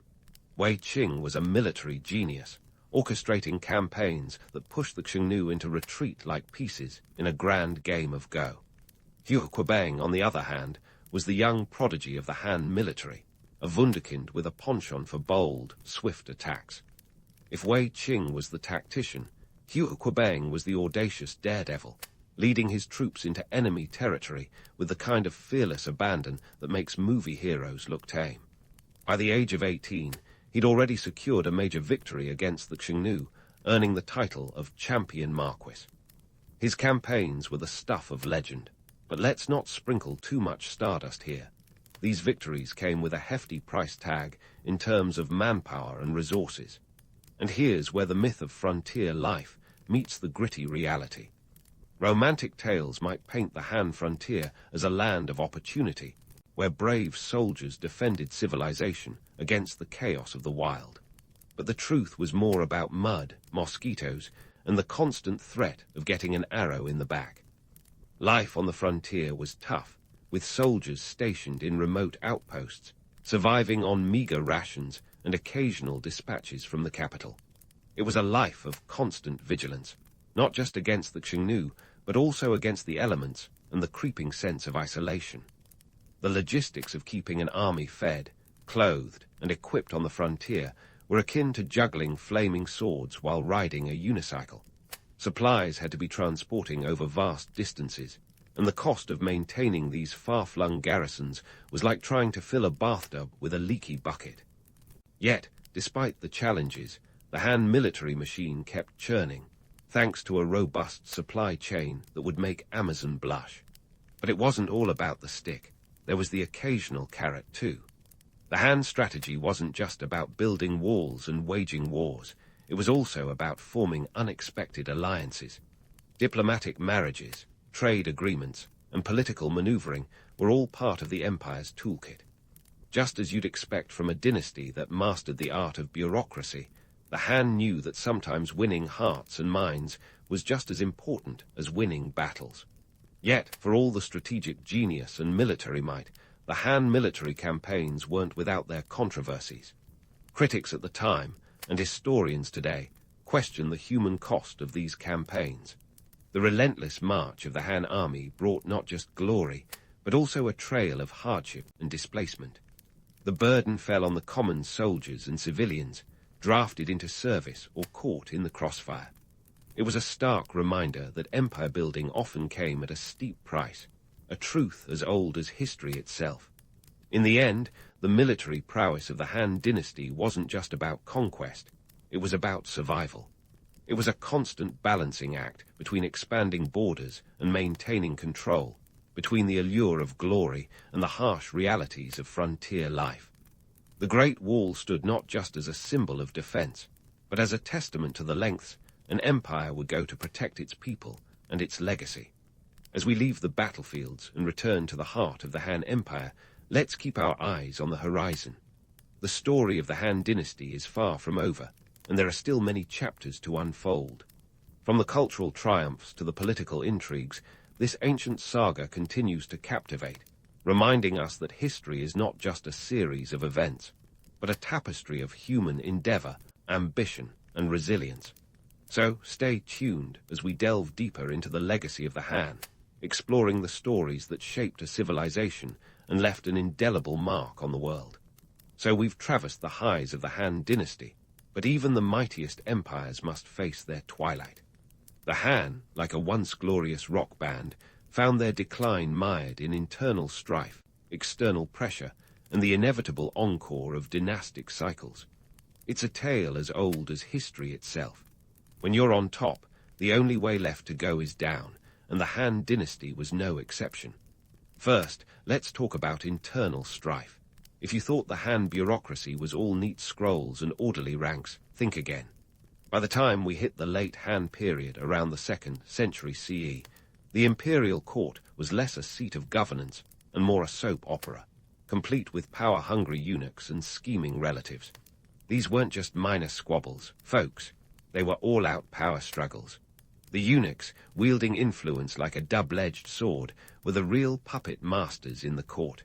And if that doesn't sound like a recipe for disaster, I don't know what does. The Han emperors, often young and inexperienced, were caught in the crossfire of these political games. The result: a revolving door of power where loyalty was bought and sold, and stability was as elusive as a mirage. It was less about governing an empire and more about surviving the next coup. The infamous Yellow Turban Rebellion in 184 CE was a direct result of this chaos. It was a peasant uprising fueled by famine, heavy taxation, and the belief in a mystical great peace. But alas, peace was the last thing on the horizon. While the Han were busy tearing themselves apart from within, external pressures mounted like storm clouds. Enter the warlords, regional powerhouses who carved up the empire like a roast at a medieval banquet.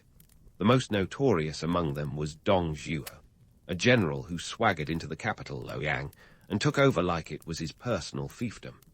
His rule was short-lived, but left a trail of destruction, including the relocation of the capital to Chang'an and plenty of scorched earth policies.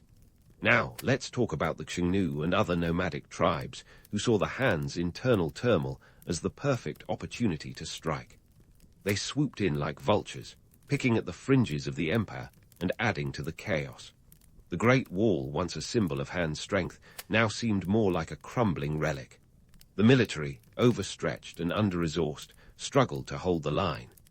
The Han's vast territory, which once made emperors beam with pride, became a logistical nightmare, impossible to defend effectively. But here's the kicker. The Han dynasty's decline wasn't just a tale of conflict and collapse. It was also a testament to the cyclical nature of Chinese history, what the Chinese call dynastic cycles. The idea goes like this. A new dynasty rises, brings peace and prosperity, gets corrupt and decadent, and eventually collapses, making way for a new ruler. It's like the ancient version of wash, rinse, repeat, but with a lot more bloodshed. The Han's fall was a textbook case, and the immediate result was the Three Kingdoms period, a time of fragmentation and endless battles, like a never-ending game of risk with real lives at stake. Yet, even as the Han dynasty crumbled, its legacy endured. The innovations and ideals it fostered would echo through the corridors of history, shaping not just China, but the world beyond. Let's start with the Han bureaucracy, that ancient Microsoft Excel we talked about earlier. It laid the groundwork for future Chinese administrations, proving that a well-oiled bureaucratic machine could hold a vast empire together, at least for a while. The civil service exams, born in the Han era, became a cornerstone of Chinese governance, evolving into the imperial examination system that would last until the early 20th century. It was the ultimate meritocratic dream, where a farmer's son could, in theory, rise to a high official position. Sure, it was grueling and often corrupt, but it offered a sliver of upward mobility in a rigid society. Economically, the Han dynasty's standardized currency and bustling trade networks left a lasting impact. The Silk Road, that ancient superhighway of commerce and culture, continued to facilitate exchanges long after the Han had faded into history. Chinese silk, spices, and ideas traveled westward, influencing distant lands and leaving a remarkable cultural footprint. Meanwhile, Buddhism made its way to China along these trade routes, setting the stage for profound religious and philosophical shifts. Culturally, the Han era defined what it meant to be Chinese. Confucianism, with its emphasis on hierarchy, duty, and filial piety, became the bedrock of Chinese society. Even today, Confucian ideals influence everything from family dynamics to business practices. The Han emperors may have fallen, but their emphasis on a unified identity and shared values endured, like an indelible ink stain on the pages of history. And let's not forget the technological and scientific advancements. The Han period saw the invention of paper, a game changer for record-keeping and literature, as well as improvements in metallurgy, agriculture, and astronomy. The Han might have collapsed, but their innovations continue to ripple through the centuries, proving that even in decline, an empire can leave behind treasures far richer than gold. So, as we wrap up our exploration of the Han Dynasty, let's ponder the allure of dynastic cycles. They're a romantic notion, aren't they? The rise and fall of empires, the inevitable march of history, the dance of power and ambition. But beneath the shimmering myths lies a gritty reality. Dynastic cycles are less about destiny and more about human nature, our capacity for innovation and our propensity for corruption. They're a reminder that history, for all its grandeur, is ultimately a story of people.